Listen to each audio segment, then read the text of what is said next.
Nous avons des rangs un petit peu clairsemés ce matin. Nous allons commencer pour faire venir euh, ceux qui manquent à l'appel. J'ai le grand plaisir de vous annoncer aujourd'hui Daniel de Rivoire, François Tadei et Marie-Rose Moreau pour un débat animé par Christian Lachal sur reconstruire le futur, co-construire les futurs, le rôle de l'imaginaire et de la créativité dans les situations de crise. Merci.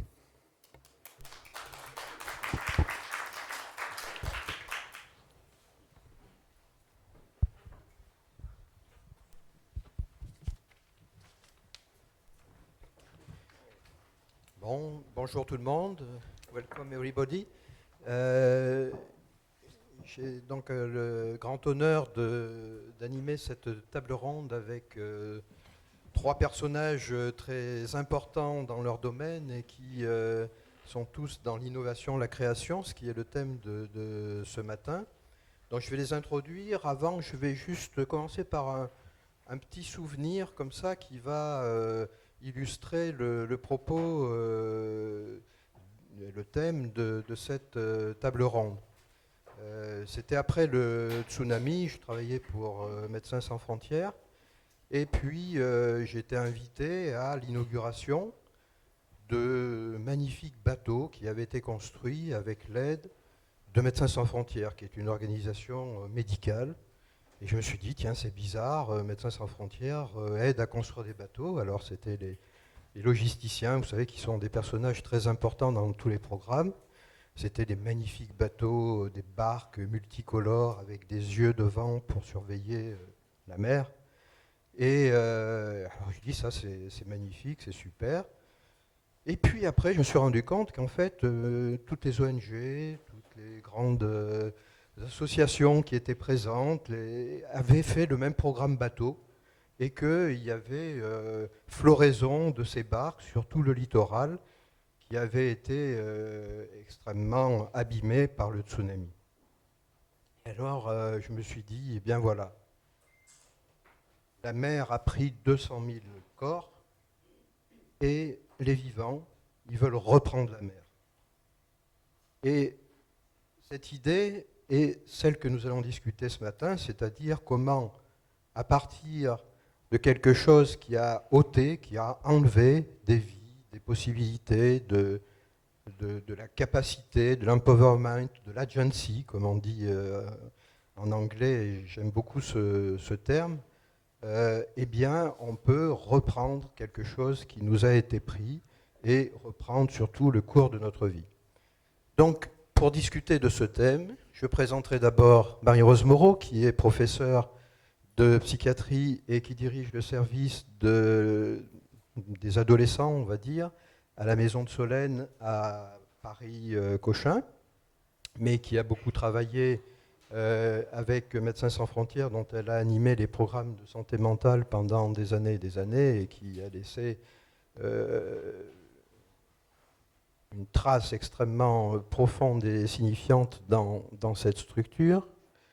Ensuite, François Tadei, qui est chercheur, on va dire dans tout ce qui concerne l'apprentissage, je ne veux pas dire les sciences de l'apprentissage, parce que le terme est peut-être trop réducteur par rapport à ce dont il est porteur et qu'il développe, qu'il essaie de développer à travers beaucoup de disciplines, je crois, et qui dirige donc actuellement le CRI,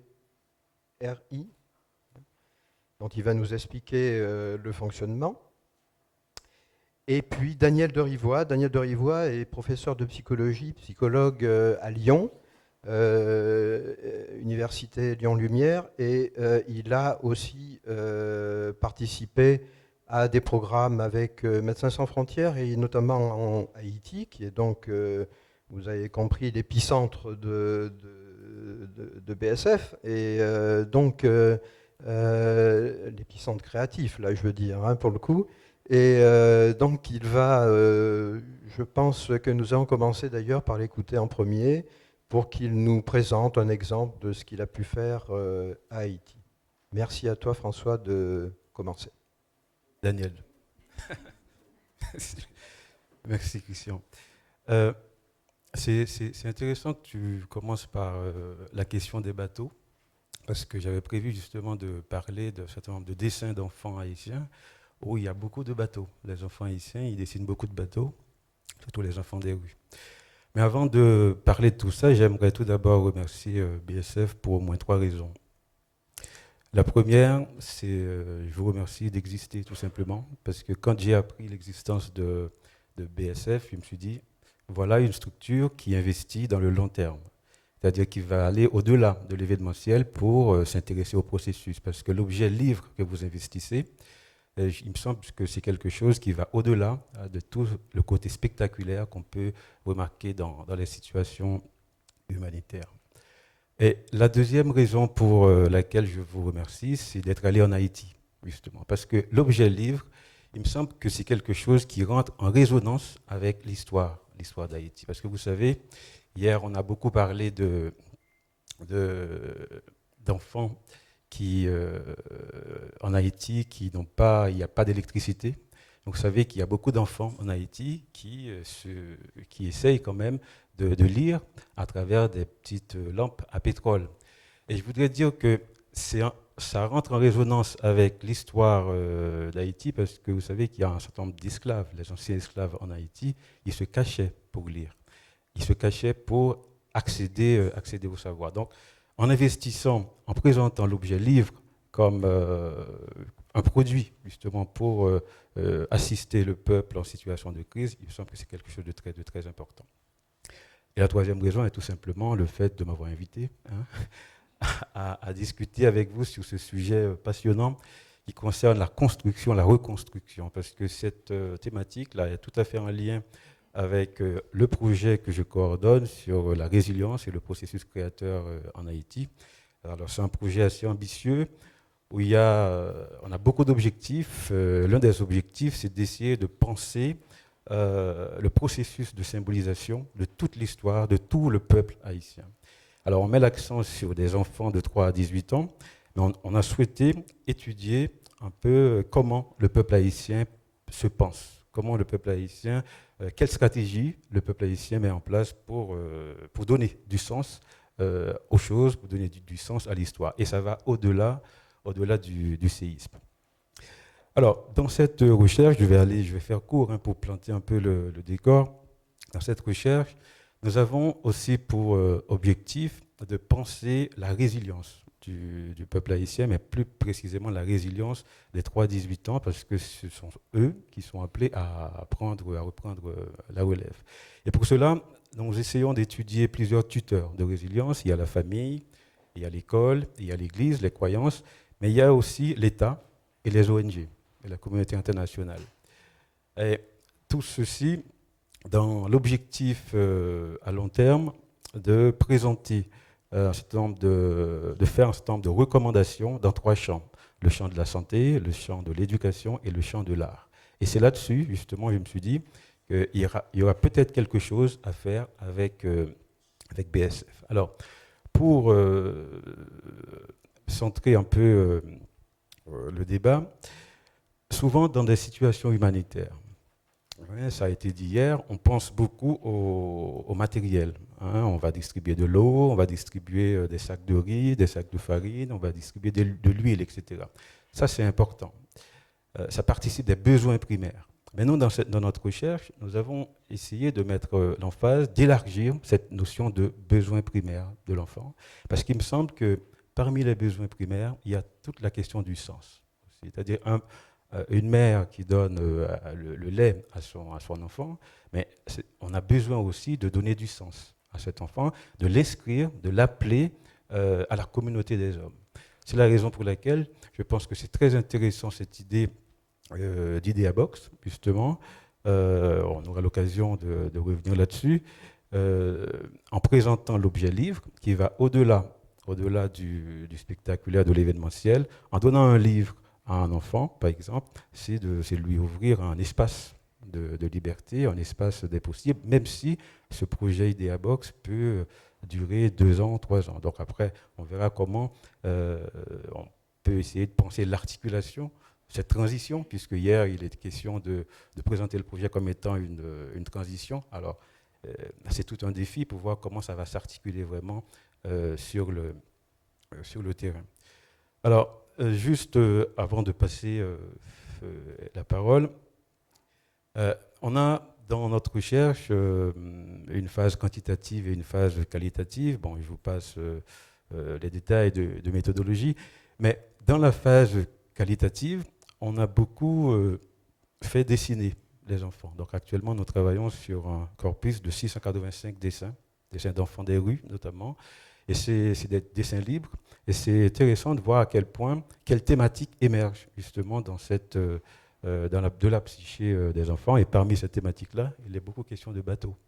Beaucoup questions de bateaux, beaucoup questions de maisons-bateaux, qui sont à la fois maisons et bateaux, beaucoup de maisons aussi qui sont dessinées avec de l'eau à l'intérieur, des maisons qui sont dessinées sur l'eau, et aussi des maisons qui sont dessinées sous l'eau. C'est impressionnant. Alors, on essaye de décortiquer un petit peu ce que ça peut vouloir dire de l'intérieur de leur psyché.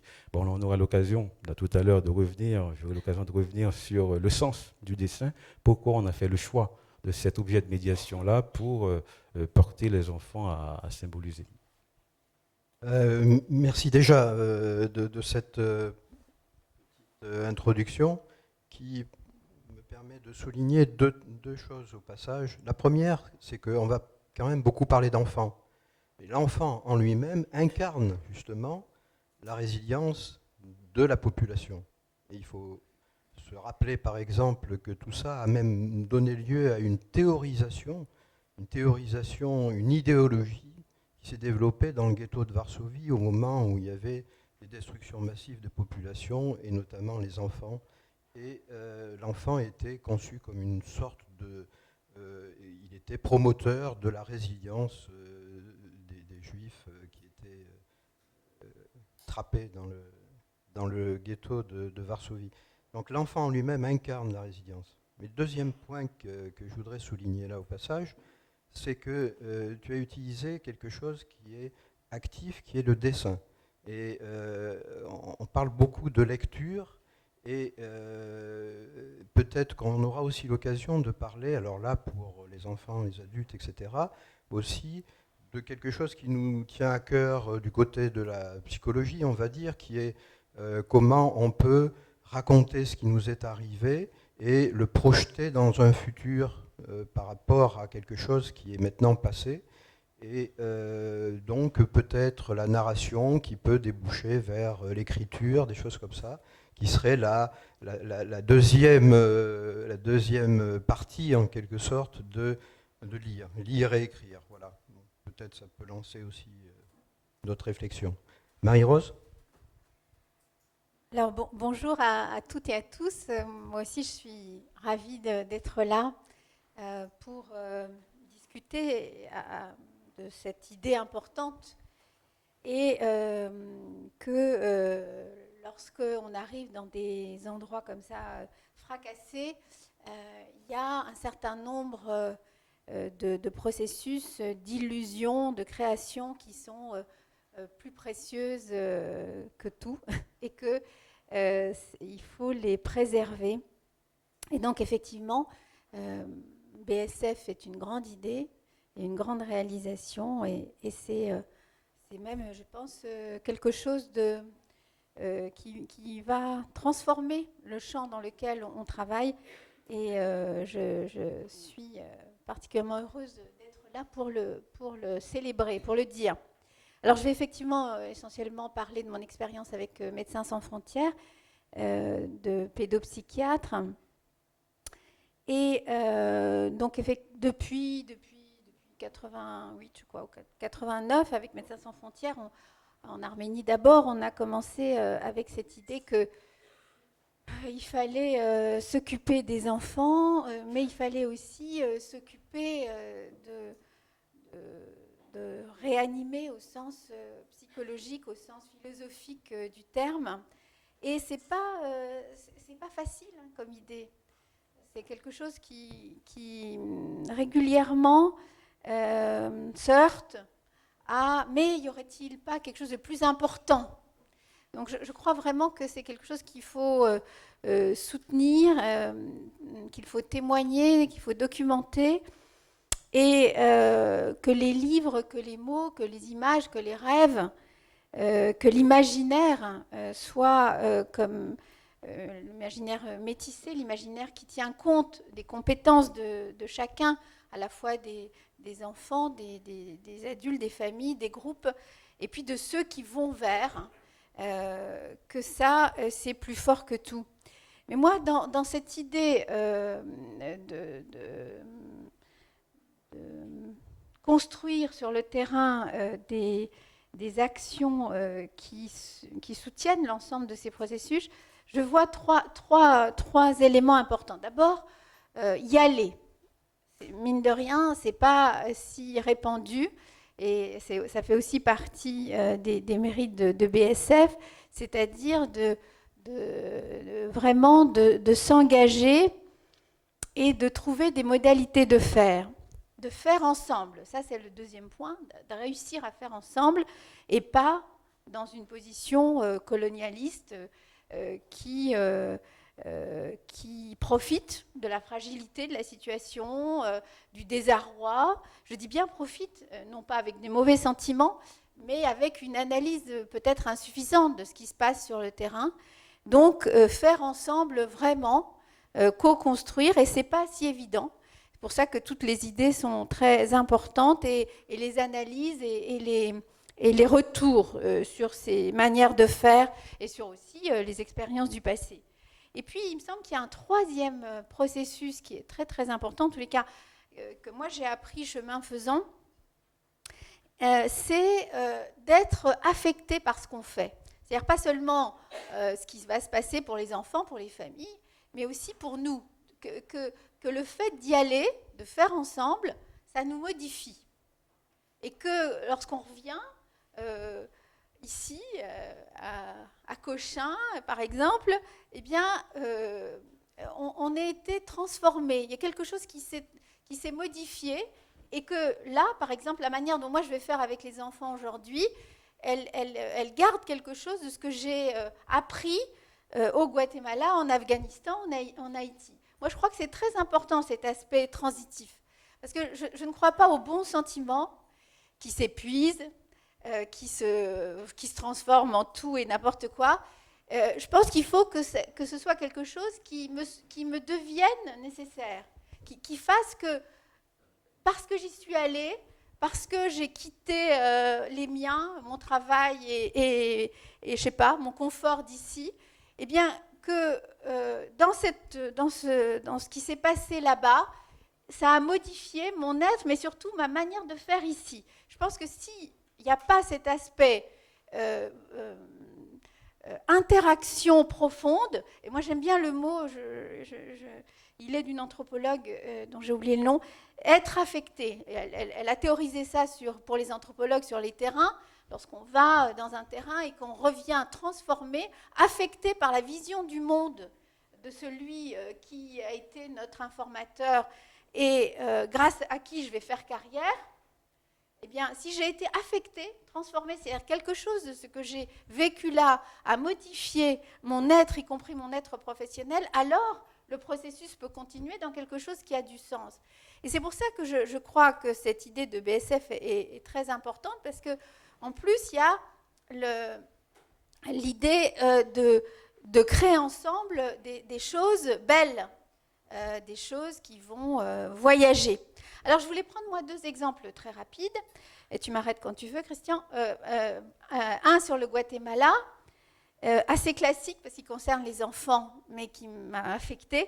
Mais je voulais en prendre un autre ensuite sur l'Afghanistan, parce qu'il concerne les adultes. Et bien sûr que c'est fondamental, les enfants. Mais il ne faudrait peut-être pas non plus, surtout dans des situations de crise, de catastrophe, de rupture, de désastre, oublier que les adultes, ils ont besoin de penser, de rêver pour eux-mêmes et puis pour porter leurs enfants. Je pense que, voilà, Alors, d'abord au Guatemala. Au Guatemala, ce qui m'avait frappé, donc c'était un projet, un très beau projet, je trouve, qui était dans une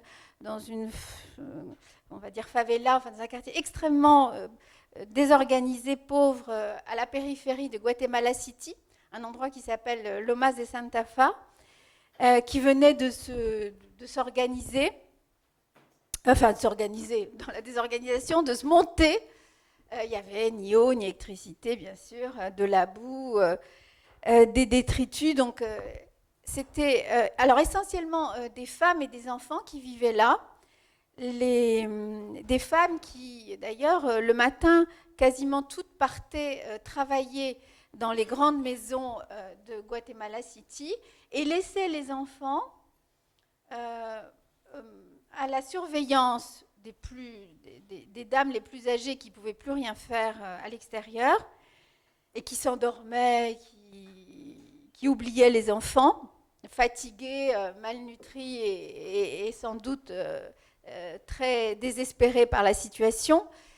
Et ces enfants donc étaient surveillés comme ça et par les très vieux qui avaient résisté à cette situation et par les animaux. C'était essentiellement les tout petits. On mettait le chien devant pour que, d'une certaine façon, il y ait une présence. Donc c'était un endroit, une sorte de déréliction, un endroit extrêmement pauvre. Dans cet endroit, quelqu'un avait eu l'idée, et c'est comme ça que c'est arrivé jusqu'à Médecins sans frontières, de nous demander un projet de crèche thérapeutique pour les enfants les plus en difficulté. Donc on est parti monter cette crèche thérapeutique, et puis donc pour les enfants qui avaient des troubles graves du développement, qui ne parlaient pas, qui ne marchaient pas, qui ne souriaient pas, des choses graves comme ça. Et puis à un moment donné, il y a eu une sorte de mouvement de la population. Un jour, le seul moment rituel était une célébration le dimanche d'un rituel religieux.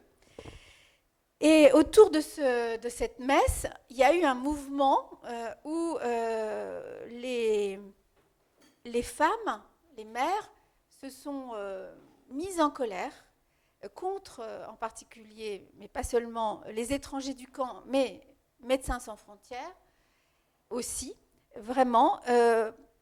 Ils se sont mis en colère contre nous en disant, écoutez, bon, vous allez nous construire une crèche pour ceux qui ne parlent pas, qui ne marchent pas, qui ne sourient pas, qui ne mangent pas, etc. Mais nous, on pense qu'il faut le faire pour tous les enfants. Il faut que vous vous occupiez de tous nos enfants. Parce que tous nos enfants vont mal, même ceux qui parlent et qui marchent, ils ne rêvent pas, ils n'imaginent pas de futur, ils vont vraiment pas bien.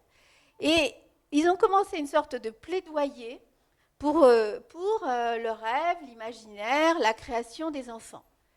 Alors ils avaient raison, bien sûr, sur le fond. Alors, nous, on était partis avec une idée sans doute un peu comme on fait toujours dans les camps de réfugiés, dans les situations d'urgence. Vous le savez, on hiérarchise.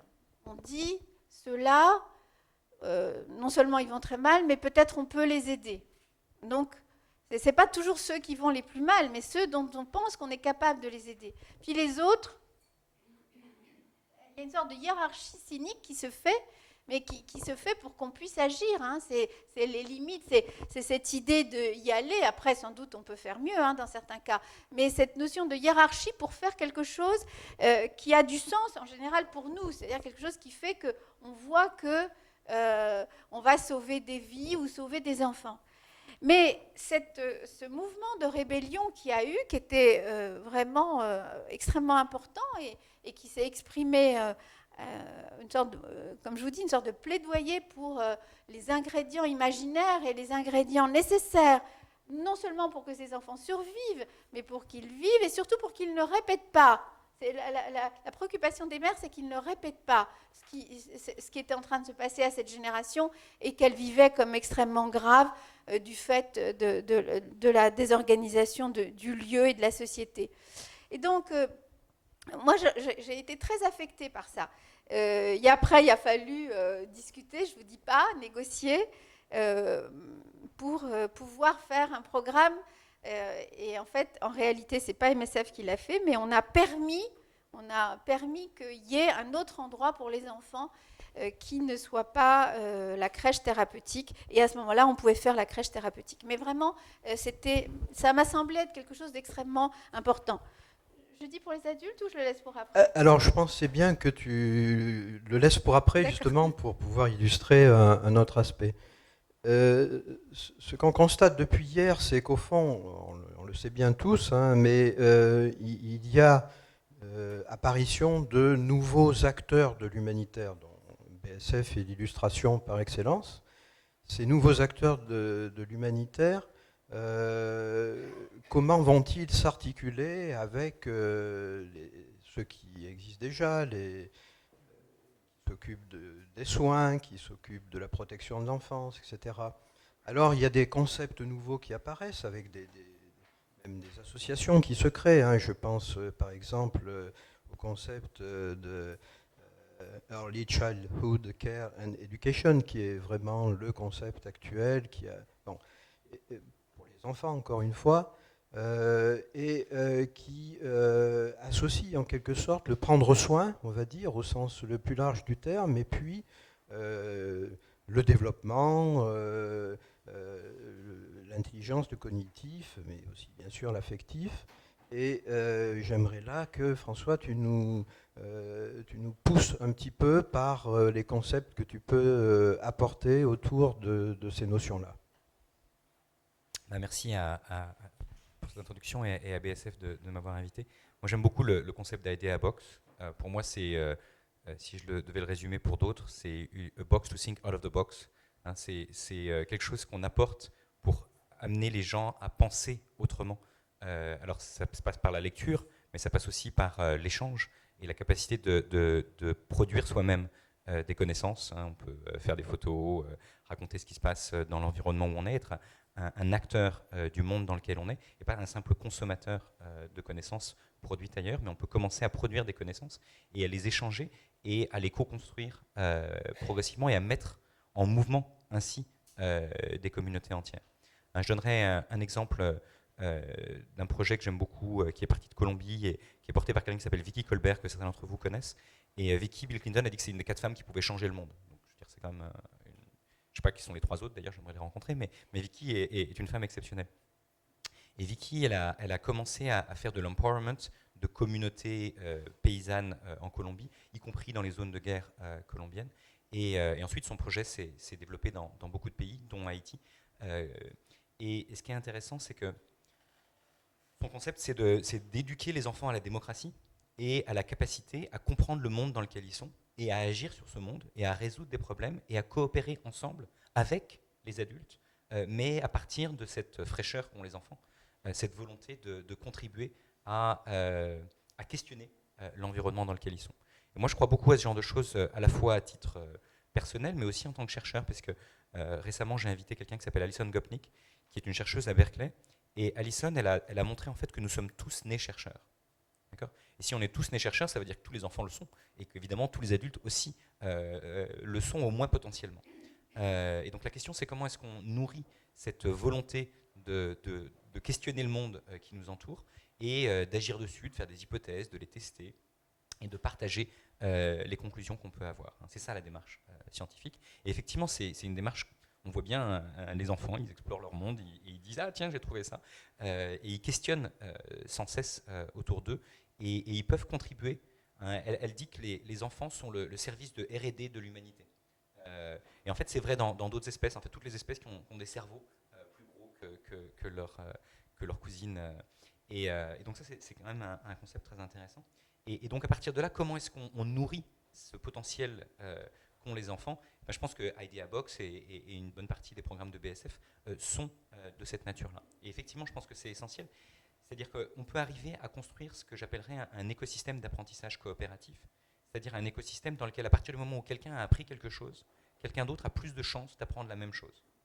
Et donc ça peut se passer à une échelle locale ou à une échelle globale, puisque en plus on peut aujourd'hui connecter les gens via Internet, et Idea Box pourra contribuer à le faire. Et donc, ce qui est intéressant dans cet écosystème, je donnerai un exemple qui est parti des banlieues françaises et qui s'est propagé maintenant dans plus de 800 endroits dans le monde. c'est le concept que Claire Hébert-Suffren appelle les réseaux d'échange réciproque de savoir. Hein. Et c'est un concept très simple qui parle de trois constats ou postulats. Le premier, c'est que tout le monde sait quelque chose. Le deuxième, c'est que personne ne sait tout. Et le troisième, c'est que donc on gagne tous à échanger à partir de là, puisque quand je vous donne une information, je la garde. Donc on partage des connaissances et on s'enrichit mutuellement. Et donc ce genre de concepts qui sont profondément des concepts éducatifs, mais pas des concepts éducatifs très top-down, très coloniaux, très nous savons, écoutez-nous, mais qui est travaillons ensemble et échangeons et co-construisons des savoirs, on voit très bien que ça peut s'appliquer dans tous les environnements, y compris dans les environnements où il y a eu des destructions importantes et où il y a tout à reconstruire. Et donc en donnant la capacité à toute la communauté, à partir de ces trois principes, de contribuer à trouver des solutions et à capitaliser dessus. C'est-à-dire que quand un enfant a trouvé une solution, il peut la partager. Il y a une jeune américaine qui ne vient pas d'un environnement très défavorisé, mais qui a inventé une lampe qui marche avec la chaleur humaine du corps. D'accord ? Donc la source d'énergie de cette lampe, c'est la chaleur humaine du corps. D'accord ? Donc elle a 15 ans, mais on voit bien que ce genre d'innovation mérite d'être partagé, y compris dans les environnements dans lesquels BSF peut intervenir. Et donc je pense qu'on a besoin de permettre à ces enfants du monde entier, à la fois de leur dire que ce genre de lampe existe, mais aussi que ce sont des enfants qui les ont inventées.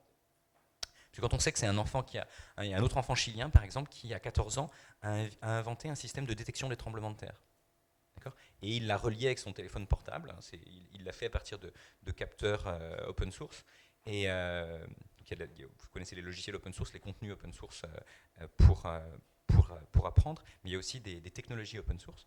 Et à partir de ces technologies open source qu'il a reliées à son téléphone portable, il a un capteur qui perçoit les vibrations.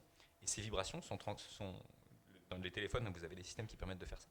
Et donc il arrive à transmettre par SMS et par Twitter et autres l'annonce qu'il y a un tremblement de terre. Et on peut comme ça recevoir une alerte et avoir un tout petit peu de temps. Dans un pays comme le Chili, les tremblements de terre, sur des milliers de kilomètres, ça se propage. Et donc on a le temps, on reçoit le signal, le tremblement de terre arrive avant que l'onde sismique ne soit arrivée. On peut avoir la même chose pour des tsunamis ou pour ce genre de choses. Et donc on voit bien que cette information, et se dire que c'est des enfants qui ont conçu ce genre de solution, parce que lui, il avait été pris dans un tremblement de terre, il n'avait juste pas envie que ça lui arrive de nouveau. Et donc je pense que c'est extrêmement important de montrer que les enfants ont cette capacité. Et effectivement, on est tous restés enfants aussi, et donc on reviendra probablement sur le fait que les adultes qui ont su rester enfants et qui savent continuer à rêver et à partager leurs rêves peuvent aussi contribuer. Mais je pense qu'à partir du moment où on dit que les enfants peuvent le faire, alors les adultes se disent « Ah bah oui, bah en fait, nous aussi on pourrait le faire ». Et donc ça, je pense que c'est extrêmement important, et on peut donc tous ensemble contribuer. Encore une fois, personne n'a la solution miracle, mais ensemble, on peut contribuer à trouver des solutions qui, une fois partagées, une fois co-construites, peuvent permettre à l'ensemble de la communauté d'avancer. Et donc vous m'avez demandé de présenter rapidement l'endroit d'où je viens. En fait, on a créé un lieu à Paris qui s'appelle le CRI, ou le Centre de recherche interdisciplinaire, mais c'est aussi un carrefour de rencontres intéressantes. C'est là où j'ai eu le plaisir de rencontrer Jérémy. Et c'est un endroit où, en fait, fondamentalement, tous les acteurs, à commencer par les étudiants, sont invités à venir proposer des projets et à les co-construire ensemble et à faire des choses ensemble qu'ils ne pourraient pas faire seuls. Donc on repart sur ces écosystèmes d'apprentissage coopératif. Donc moi j'ai été très surpris quand j'ai découvert que différents acteurs sur le terrain avaient exactement le même concept. Et en fait, ça marche remarquablement aussi au niveau universitaire.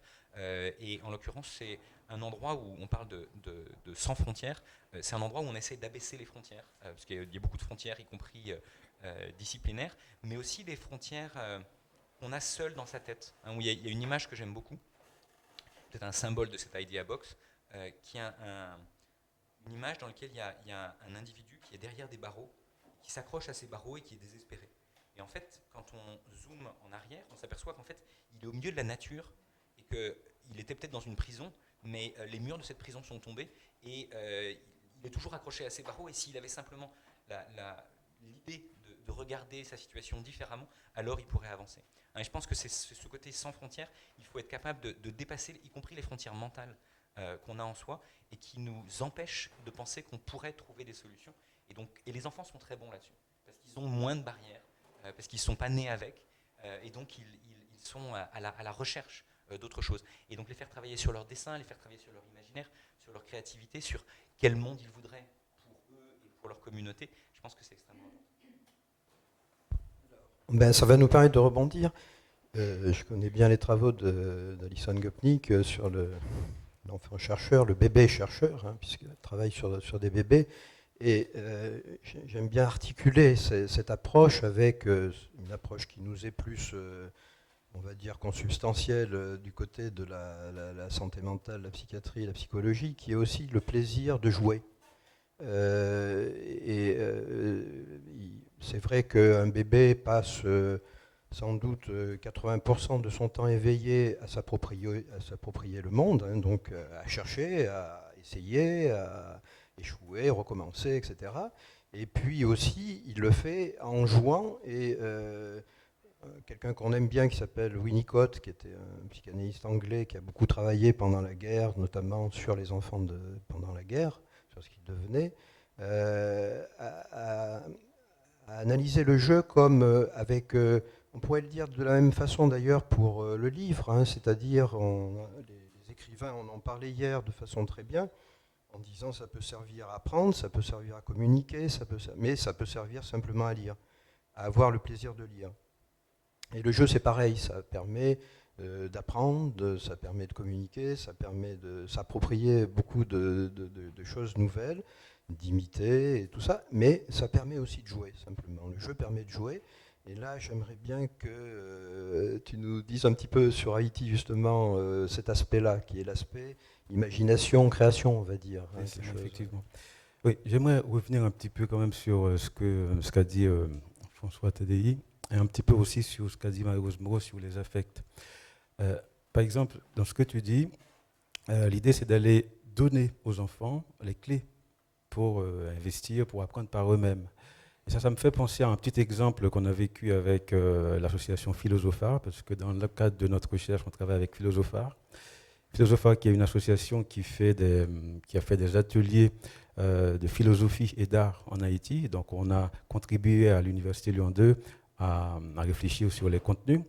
Il y a un petit garçon, justement, à qui des adultes ont demandé « Mais comment tu fais quand tu as un problème, hein, comment tu fais pour résoudre ce problème ?» Et puis, il a mis quelques secondes à réfléchir. Il dit quand j'ai un problème, je demande à ma pensée de m'aider. Et là, je trouve ça fort. Parce que cela veut dire quoi? Cela veut dire que l'enfant a suffisamment intériorisé l'aide extérieure pour pouvoir compter sur lui-même. Il me semble que ça devrait être l'un des aspects de la philosophie de l'humanitaire, amener justement la population sinistrée à se passer d'eux. Hein, c'est ce que je vois aussi dans l'idée à Box, justement, en mettant dans les mains de ces enfants le livre. De toute façon, quand un enfant commence à lire, peu importe le livre, hein, tout simplement, le livre, c'est un objet médiateur sur soi et sur les autres. L'enfant peut continuer justement à investir le livre, même en l'absence des humanitaires. Et j'aimerais revenir aussi sur ce qu'a dit Marie-Rose Moreau sur la question des affects, sur la place des affects, justement, quand on est face à des situations de catastrophe. Parce que par-delà l'aide matérielle, hein, les sinistrés ont besoin de savoir qu'ils ont en face d'eux des êtres humains. Ils ont besoin de savoir qu'on les considère comme des êtres humains. Et en se laissant affecter, c'est leur montrer sa part humaine et c'est susciter chez eux aussi, leur part humaine. Parce que qu'est-ce qui se passe dans une situation traumatique? On est déshumanisé. Et très souvent, quand les humanitaires arrivent, bon, dans l'humanitaire, il y a quand même l'humanité, mais parfois ça va à l'encontre justement de la tâche primaire des missions humanitaires, parce que souvent, les sinistrés se sentent déshumanisés, ils sentent qu'on ne les prend pas suffisamment en considération. Donc, quand on fait de l'affect un outil, il me semble que ça peut permettre ce pont sur soi-même et ce pont sur l'extérieur. Et c'est effectivement le pari qu'on fait avec les objets médiateurs comme le dessin. Parce que là, on est dans une thématique sur la reconstruction du futur, comment co-construire ensemble. Il me semble que le dessin, ça permet justement cette projection dans le futur. Parce que le dessin, ça permet une projection dans le futur, ça permet aussi la projection du passé. C'est ça le côté paradoxal. En situation traumatique, post-traumatique, il y a souvent ce qu'on appelle le gel des affects. C'est-à-dire que quand il y a des humanitaires qui arrivent, on a envie que l'autre parle tout de suite de son traumatisme. Et parfois c'est violent, c'est difficile parce que parfois les gens ils sont plus préoccupés par autre chose qu'à exprimer leurs émotions. Mais en leur proposant par exemple des objets médiateurs comme le dessin, ça leur permet de prendre une certaine distance par rapport à ce qu'ils vivent au quotidien pour actualiser un peu un certain nombre de vécus antérieurs et aussi se projeter dans l'avenir. Mais tout cela se fait dans l'ici et maintenant. Donc vous voyez que là, il y a une sorte d'écrasement du temps chronologique pour laisser apparaître tout ce qui concerne le temps psychique, comme on dit dans notre jargon. Et ce qu'on a pu observer à travers les 685 dessins, donc là, juste un petit mot, pour dire que dans ces dessins, les enfants expriment des choses du passé, de leur passé. Par exemple, la plupart de ces enfants avaient été des enfants Restavek. Vous savez, les enfants Restavek en Haïti, ce sont des enfants qui sont placés. En France, on dit des enfants confiés à la protection de l'enfance, mais sauf que ce sont des enfants qui sont confiés dans des familles. Parfois, ça se passe bien. La plupart du temps, ça se passe très mal, puisque ces enfants-là sont encore plus traumatisés dans ces familles. On a vu dans ces dessins des traces de ces violences-là. On a vu dans ces dessins des traces de violences que vivent les enfants dans la rue. On voit aussi dans ces dessins tout ce qui concerne l'aide humanitaire, par exemple, ils dessinent des avions, des hélicoptères avec les sigles aussi des ONG. C'est impressionnant. On voit des églises, des maisons qui sont surmontées de drapeaux haïtiens, drapeaux de tous les autres pays qui interviennent en Haïti. On voit aussi, comme je disais tout à l'heure, des maisons bateaux, des maisons qui flottent. C'est là qu'on voit qu'il y a toute une sorte de trajectoire justement du processus créateur chez ces enfants-là. Et pour revenir un petit peu sur ce que disait Christian tout à l'heure, il est question du lire avec l'IDEA Box, il est question dans notre recherche des dessins. Il me semble que les deux participent du même processus de réactivation, justement, de symbolisation, de représentation, parce que ce sont des objets médiateurs qui permettent de mettre du jeu dans les représentations, parce que quand on est traumatisé, on est coincé dans une représentation, c'est surtout cela qui fait souffrir. Hein. Et en mettant du jeu dans les représentations, ça permet de se positionner un peu différemment. Alors, on va demander à Marie-Rose de rebondir là, juste sur les dessins. Les ancêtres de tout ça, c'est les Bronner, qui pendant la guerre avaient inventé cette petite méthodologie qu'on retrouve spontanément et qui était de demander aux enfants 3 dessins, un sur le passé, un sur le présent et un sur l'avenir. Et ils introduisaient comme ça une dynamique thérapeutique qui est tout à fait dans ce dont on discute là actuellement, qui est qu'on sort de ce présent infernal et emprisonnant. Là, pour le coup, c'est des vrais barreaux qui peuvent être un camp de réfugiés, mais qui peuvent être des réfugiés en France dans des CADA où ils ont interdiction de faire quoi que ce soit, par exemple, et où on sent bien que là, il y a une vraie perte de cette agency, c'est-à-dire, agency, c'est quoi? C'est l'élan vital, simplement. C'est vraiment... bon. Et donc, ça, c'est vraiment très important de redynamiser passé, présent, futur, et les enfants le font spontanément. C'est peut-être un peu plus dur pour les adultes, et donc là, Marie-Rose, ton deuxième exemple va nous permettre de mieux comprendre. Oui, effectivement, je pensais tout à l'heure que les idées à box, c'est génial pour les enfants, mais aussi ça devrait pouvoir faire beaucoup de bien aux adultes. Alors je pensais à une situation, là aussi, qui m'avait beaucoup touchée. J'avais travaillé dans un premier temps avec les réfugiés afghans au Pakistan, et puis ensuite Donc, 10 années plus tard, ces réfugiés, certains d'entre eux ont pu rentrer en Afghanistan. Et là, Médecins sans frontières donc, a ouvert des programmes sur le chemin du retour de ces réfugiés. Et donc, moi, j'étais allée près de Kaboul, dans un quartier de Kaboul où il y avait une sorte de camp de transit. Et pour voir ce qu'on pouvait faire pour les enfants. Mais bien sûr, les enfants, ils sont portés par des adultes. Et donc, on a ouvert une première consultation pour voir un peu quelles étaient les problématiques et comment on pouvait agir. Et puis, j'ai vu les réfugiés qui rentraient, c'était beaucoup des femmes.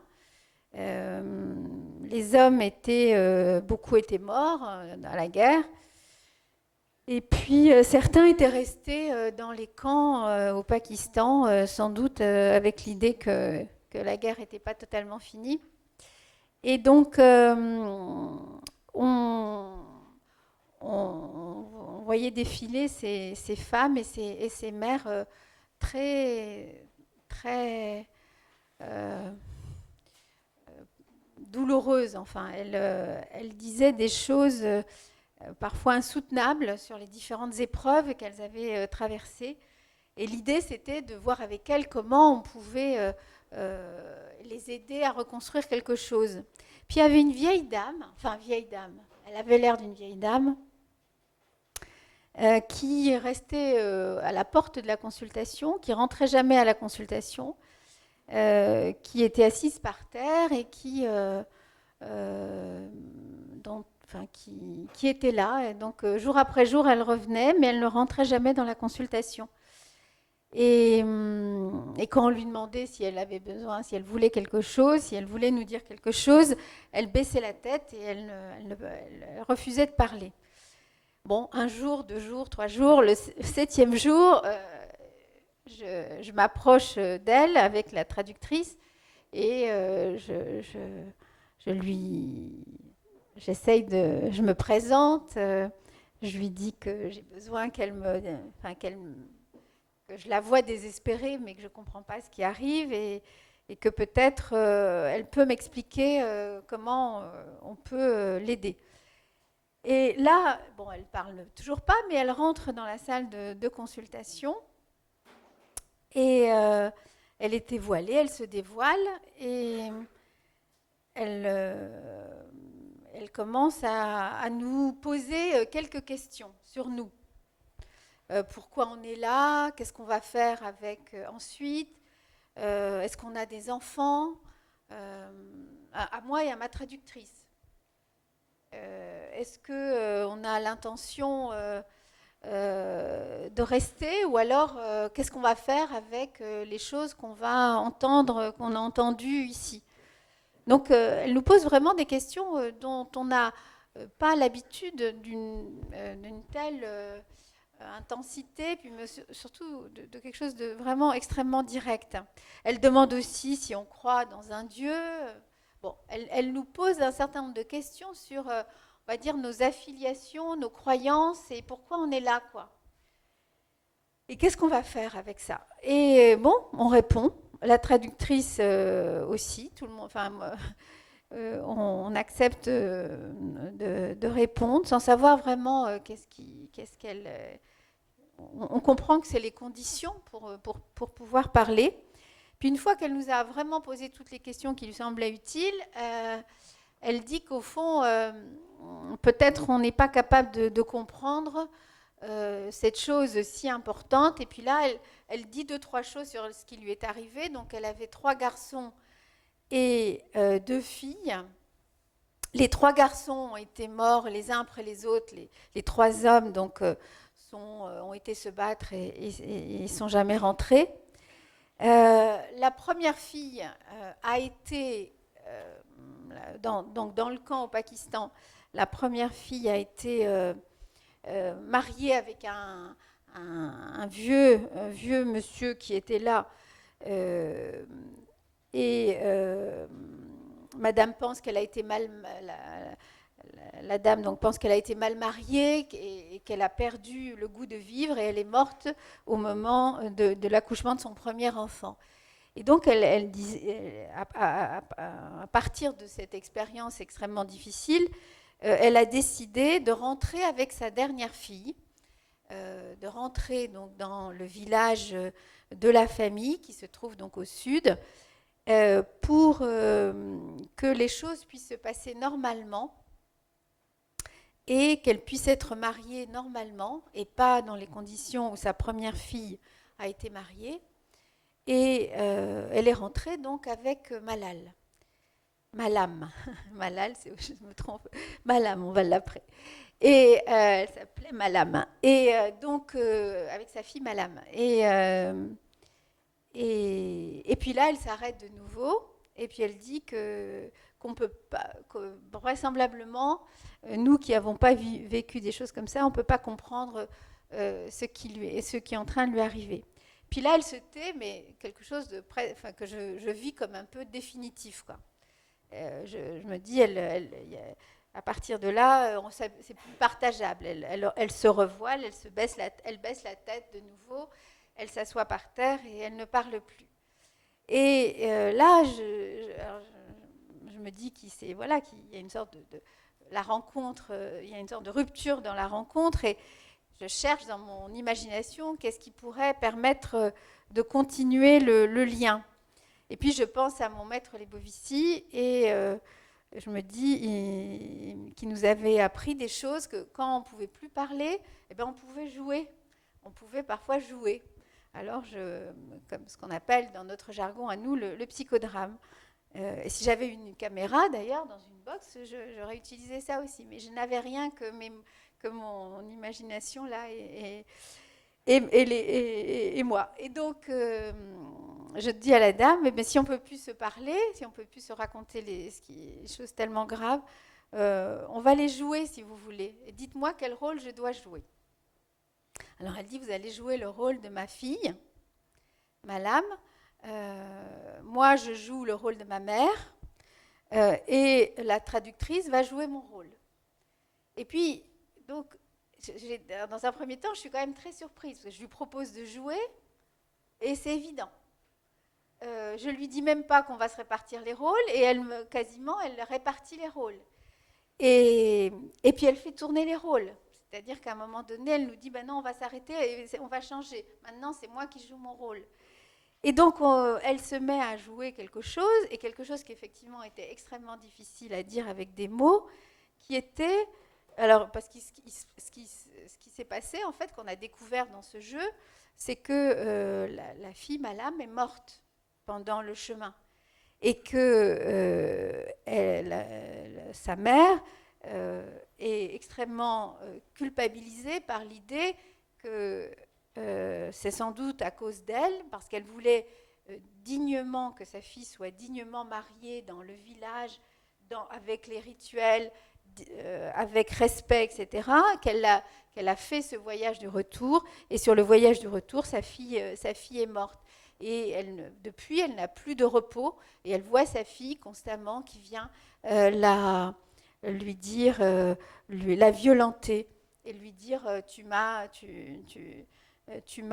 tué.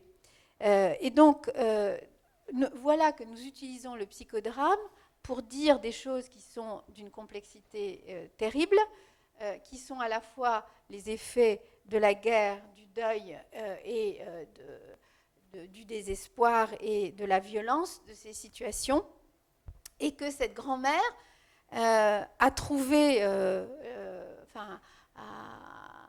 a pu le raconter comme ça en le jouant.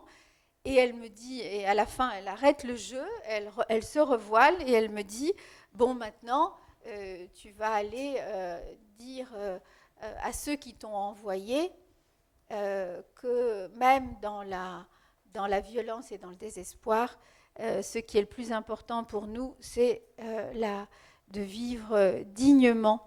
Et je lui dis, mais comment vous vous appelez ?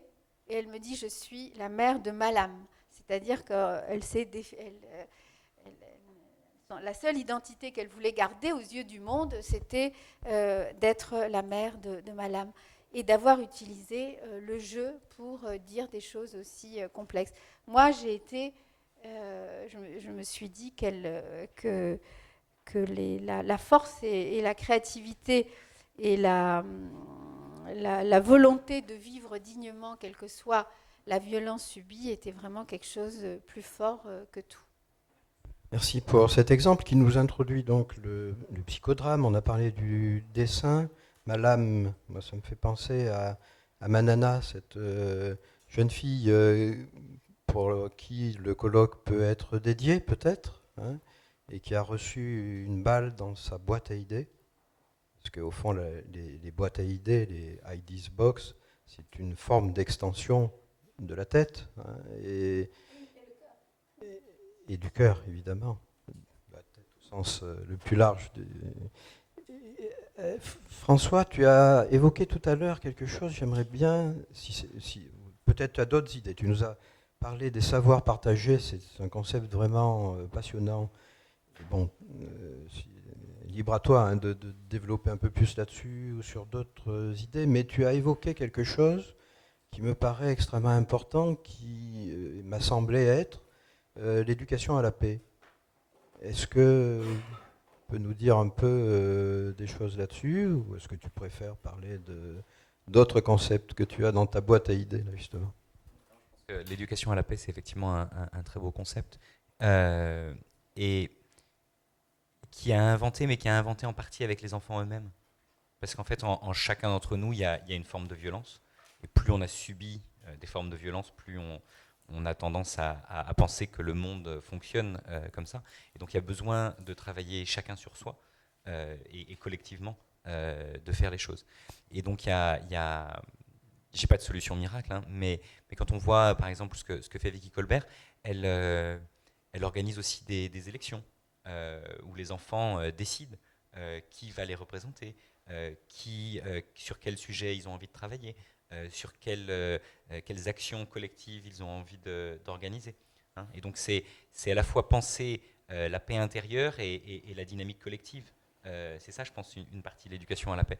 Hein, si on regarde, Aristote disait déjà qu'il y a trois types de savoirs. Hein. Il y a les épistémés, qui donc sont les savoirs scientifiques, qui ont été multipliés par 100 tous les 100 ans. Donc on a 1 million de fois plus de savoirs scientifiques qu'au début du XVIIIe siècle. Donc c'est colossal. Techné, donc c'est les savoirs techniques, hein, c'est la technologie.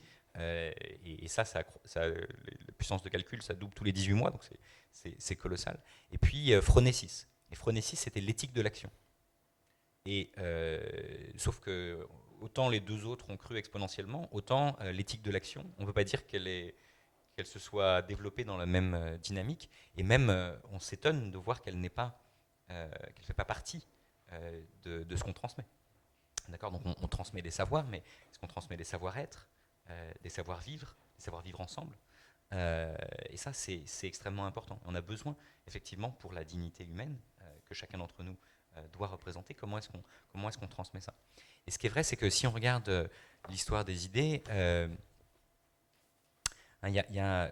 j'aime beaucoup un poème de T.S. Eliot qui disait « Où est passée la sagesse qu'on a perdue dans la connaissance ? Où est passée la connaissance qu'on a perdue dans l'information ? Et aujourd'hui, on pourrait rajouter où est passée l'information qu'on a perdue dans les données. » D'accord ? Et donc, comment est-ce qu'on reconstruit ce passage des données à l'information, à la connaissance, à la sagesse ? Hein, et est-ce que la sagesse, ça doit être quelque chose qui nous est imposé par des autorités morales autoproclamées ou héritées d'un monde ancien ? Ou est-ce que c'est des choses sur lesquelles on peut travailler chacun ?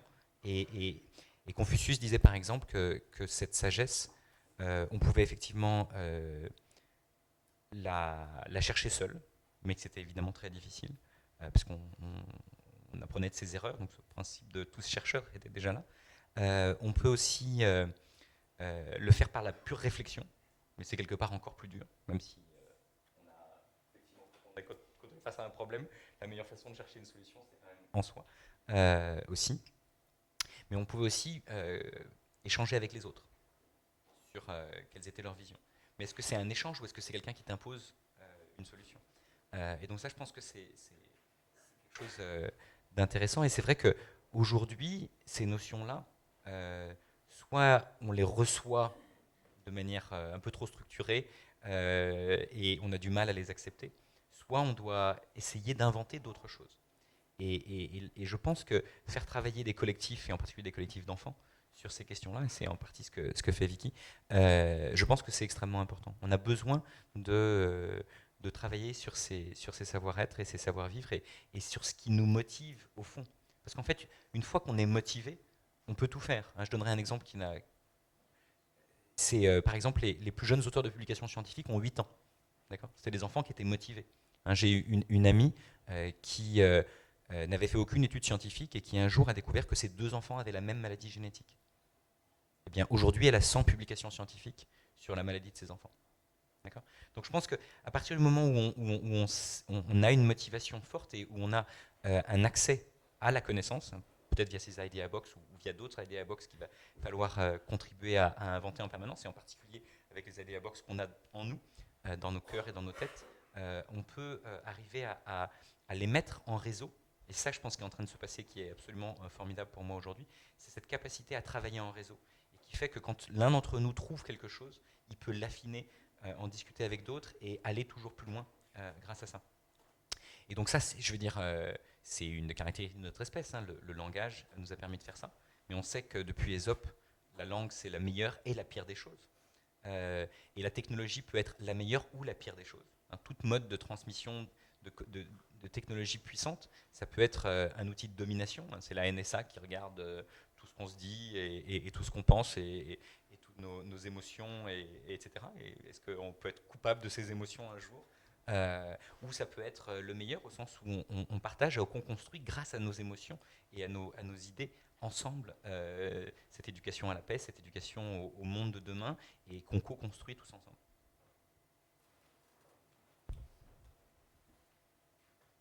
Il nous reste un petit peu de temps là. Donc on va prendre 2-3 questions de la salle pour nos orateurs. Qui veut...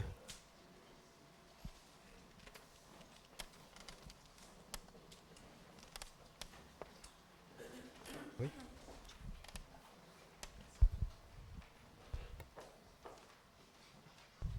Bonjour.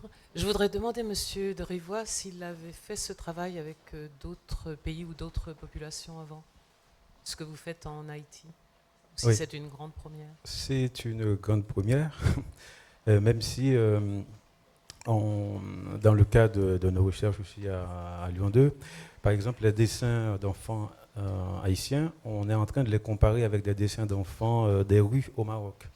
Mais ça, c'est un autre travail, ce n'est pas dans le cadre de l'humanitaire, c'est justement une étudiante qui fait son travail de recherche sur les enfants des rues au Maroc. Et ce qui nous a frappé, c'est à quel point ces enfants des rues au Maroc dessinent beaucoup de bateaux également. beaucoup de bateaux. Donc là, ça nous permet de relativiser un peu le sens qu'on allait donner justement à l'expression des bateaux dans les dessins d'enfants. Donc pour essayer de penser ça en termes de voyage, c'est des enfants qui ont envie de voyager, et pas seulement un voyage au niveau géographique, mais aussi par la pensée. Aussi. Donc là, on essaie d'aller au-delà du signifiant bateau pour essayer de voir ce à quoi ça peut renvoyer dans leur psyché. Effectivement, tout ce qu'on met en place en Haïti, ça nous donne des idées pour aller les déployer un peu ailleurs aussi, dans d'autres contextes. Par exemple, il y a un certain nombre il y a une échelle qu'on a validée, une échelle pour l'étude de la résilience qu'on a validée en Haïti, qu'on a traduit en Haïti. Donc là aussi, on peut essayer de voir comment on peut l'implanter ailleurs. Et puis, on travaille aussi dans le cadre de ce projet avec Paris 13. Parce qu'il y a plusieurs partenaires. Il y a Lyon 2, Paris 13, l'Université d'État en Haïti et Editech, qui est un centre de recherche en Haïti. Par exemple, Paris 13 travaille sur un test, sur une échelle qui a été expérimentée dans d'autres pays. Je pense que Marie-Rose peut en dire 2 mots aussi. Et ça a été validé dans d'autres pays. Maintenant, on l'a aussi expérimenté en Haïti, pour pouvoir tester la validité, le côté transculturel de ces tests-là.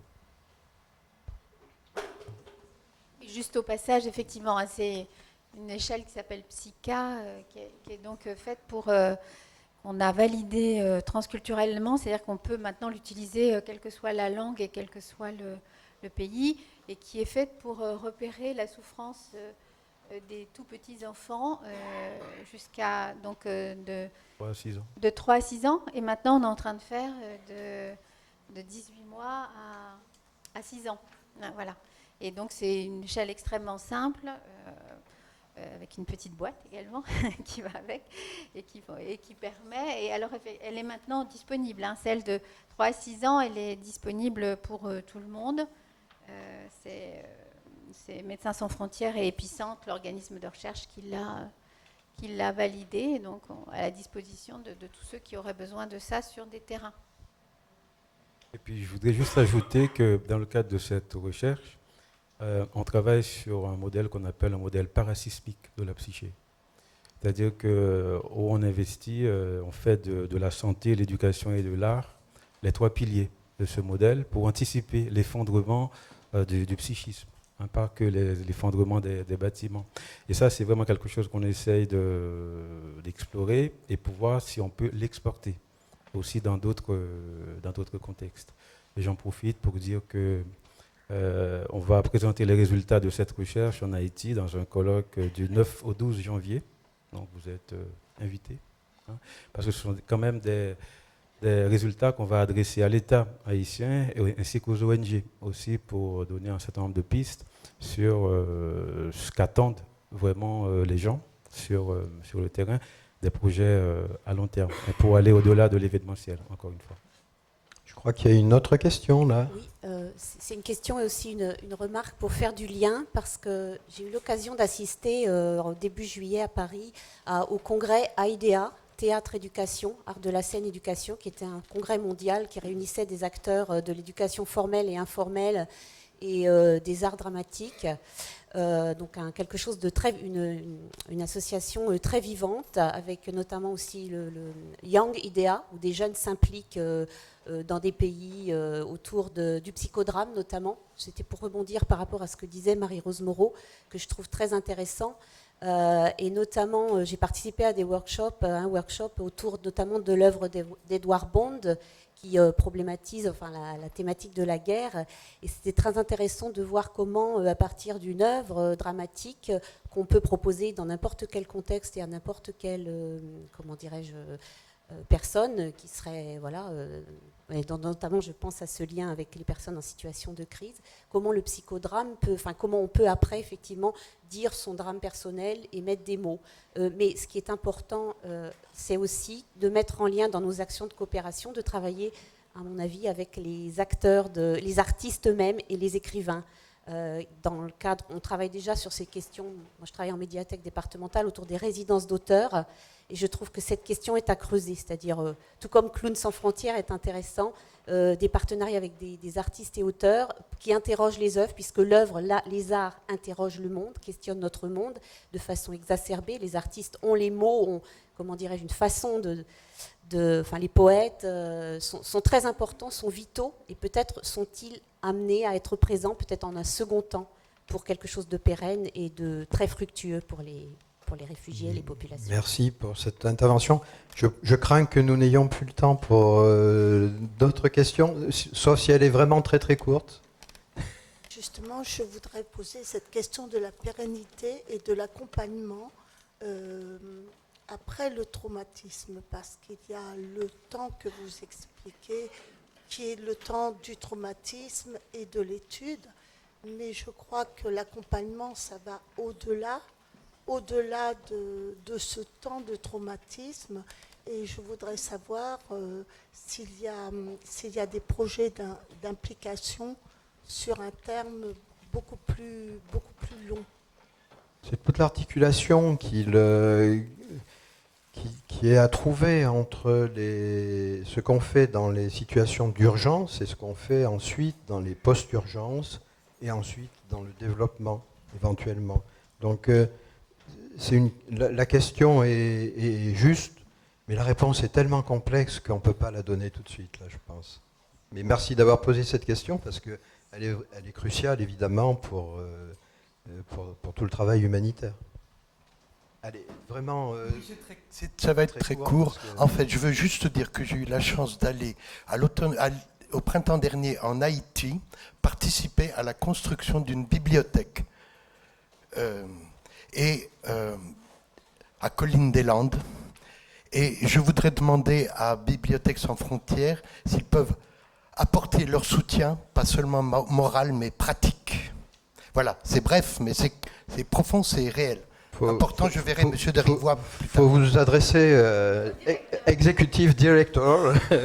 Ça me permettre de clore ce It's just débat. coming and nous allons terminer la table ronde en remerciant vraiment très vivement nos 3 orateurs qui ont échangé leur savoir et je crois que nous étions dans la boîte à idées et maintenant nous allons reprendre la mer sur les barques multicolores. Merci.